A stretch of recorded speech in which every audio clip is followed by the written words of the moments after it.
तू आज फिर ठीक टाइम पर हाजिर हो गया। और अगर मैं गलत नहीं हूं तो इस वक्त तू शायद रजाई में दुबका पड़ा है। ऐसे समय में सबसे बढ़िया होता है लेवल 1 वाला, दिमाग शांत करने वाला और नींद लाने वाला वाइल्ड बिल्डिंग कंटेंट देखना। मिस्टर विष्णु जंगल थेरेपी में आपका फिर से स्वागत है। ये इलाका ज्यादातर रेतीली मिट्टी वाला था, बहुत ही नरम। ज्यादा मेहनत किए बिना ही उसने एक उथला सा गड्ढा खोद लिया और जोश में आकर आगे का काम शुरू कर दिया। लेकिन देखते ही देखते शाम होने लगी तो उसे एक अस्थायी ठिकाना तैयार करना पड़ा। पेड़ों के बीच उसने रस्सियां कस कर बांधी और तंबू जैसा कवर खड़ा कर दिया। एक छोटा सा हवा पानी से बचाने वाला घर इस तरह तैयार हो गया।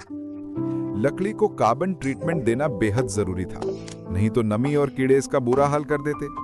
इसलिए उसने आग जलाई और मिट्टी को सहारे की तरह जमाया, जिससे लकड़ी के निचले हिस्से को तेज आग में पकाया जा सके। इस प्रक्रिया के बाद ना नमी की दिक्कत रहेगी ना कीड़ों की। तैयार की गई लकड़ियों को वो जमीन में गाड़ देता है। यहाँ की मिट्टी इतनी नरम है मानो दलिया हो। यही दिखाता है कि मजबूत लकड़ी चुनना कितना जरूरी था। केवल एक मजबूत फ्रेम ही उसे अंदर रहने का भरोसा दे सकता है। धीरे धीरे कदम दर कदम ये आश्रय आकार लेने लगा। ये लकड़ियां देखने में भले साधारण थीं, पर वजन में छोटे सुअर जितनी भारी। लेकिन अपनी ताकत के दम पर वो सबको खींचकर आश्रय तक ले आया। लकड़ी अब काम आने लगी। वो दीवारों में बदल गई। नमी से बचाव का काम काले तिरपाल ने किया। लकड़ी काटने, ढोने, लगाने का काम दोहराते हुए दीवारें धीरे धीरे ऊंची उठने लगीं। इन्हें देखते ही मन में सुरक्षा का एहसास भर जाता है। पहले निकाली गई रेतीली मिट्टी भी अब बेकार नहीं रही। उसे दीवारों के गैप भरने में लगाया गया, जिससे नींव और भी मजबूत हो गई। लकड़ी की एक एक पतली छड़ सलीके से जमती गई। छत बनाना अब आसान हो गया। थोड़े ही समय में पूरी छत ढक गई। दूसरी तरफ भी यही प्रक्रिया दोहराकर यह छोटा सा प्रोजेक्ट अपनी छत पूरी कर चुका था। छत की वाटरप्रूफिंग उसने थोड़ी जल्दी में की। एक बड़ा तिरपाल ऊपर फैलाया और उस पर मोटी परत में हरी काई बिछा दी। दूर से देखने पर घर जैसे हरी टोपी पहनकर बैठा हो। बारिश होने पर अब पानी अंदर नहीं आएगा। इसके बाद का काम घर के सामने और भीतर की सजावट का था। इसलिए उसने दरवाजे के सामने एक नीचे धंसा हुआ प्लेटफॉर्म खोदा। इससे प्रवेश क्षेत्र खुला खुला लगने लगा। अब उसने लकड़ी की फर्श बिछाना शुरू किया। सॉलिड वुड की मोटी मोटी तख्तें साधारण होते हुए भी आलीशान लग रही थी। फर्श तैयार होते ही उसने दरवाजे वाली दीवार खड़ी कर दी। पहले का अनुभव अब काम आ रहा था। यह सब उसके लिए आसान हो गया। दिन रात की मेहनत के बाद रोमन अब अपने सपनों के इस घर में रहने एक कदम और करीब आ चुका था। रोमन अभी भी व्यस्त था। घर के आगे पीछे के बड़े गड्ढे सब उसने भर दिए। छोटे से छोटे छेद तक काई भरकर बंद कर दिया। एक मच्छर भी अंदर ना घुस पाए।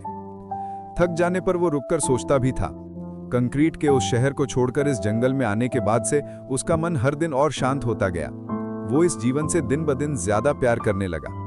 उसे अचानक एक ख्याल आया, निकाली गई मिट्टी का फिर से उपयोग करके घर के पीछे एक मिट्टी की ढाल बनाना। इससे आश्रय मानो हरी पहाड़ी का हिस्सा लगता है। अनजान लोग शायद समझें कि ये जंगल ने खुद उगाया हुआ घर है। अचानक तेज बर्फबारी शुरू हो गई। धरती ने सफेद कोट पहन लिया। घर अभी पूरी तरह बंद नहीं था, इसलिए रोमन घबरा गया। वो तुरंत दरवाजा लगाने में जुट गया। बर्फ लगातार गिरती रही। उसने दांत भींचकर दरवाजे के हिंजिस कसकर लगा दिए। अब ठंडी हवा सीधे अंदर नहीं आएगी। लेकिन अंदर की ठंड अब छोटे फायर स्टोव के भरोसे थी। उसने चिमनी और स्टोव को जोड़ दिया। कड़कड़ाती ठंड में भी वो गर्म कमरा पा सकता था। ईंधन की चिंता नहीं थी। घर बनाने में बची लकड़ियों के टुकड़े पूरी रात जलाने को काफी थे। अग्नि चटक चटक जल रही थी। चिमनी से धुआं ऊपर उठ रहा था। उसे ताजा चिकन ब्लड की जगह ताजा पानी या चाय जैसा समझे। आग तेज जलती रही और रात हो गई। रोमन ने अपना रात का खाना तैयार किया। आलू के टुकड़े और चिकन स्टेक एक साथ तवे पर सेके। सादा सा पर पेट भरने वाला खाना। दिन खत्म हुआ। कुछ दिन रहने के बाद रोमन ने देखा कि घर में रोशनी की कमी काफी बड़ी समस्या थी। तो बिना समय गवाए उसने बड़ी लकड़ी काटकर छज्जे में फिट कर दी, जिससे अंदर बहुत रोशनी आने लगी। दरवाजे का हैंडल, छोटी टेबल और घर की ऐसी छोटी चीजें वो खाली समय में धीरे धीरे सुधारता गया। यहां तक कि उसने एक बड़ा काम भी किया। बर्फबारी के बाद दरवाजे के सामने कीचड़ हो गया था, तो उसने वहां एक शेड बना दिया। सपोर्ट लगाया, ऊपर लकड़ी बिछाई। दैनिक जीवन की गर्माहट के साथ साथ वो अपने आश्रय को लगातार अपग्रेड करता गया। मरम्मत सुधार के बीच उसका जीवन सादा लेकिन सुकून भरा था। जैसे कोई दुनिया की चकाचौंध चाहता है और कोई शांत जीवन की। जीवन का कोई निश्चित जवाब नहीं होता, जहां मन को चैन मिले वही अपना घर है।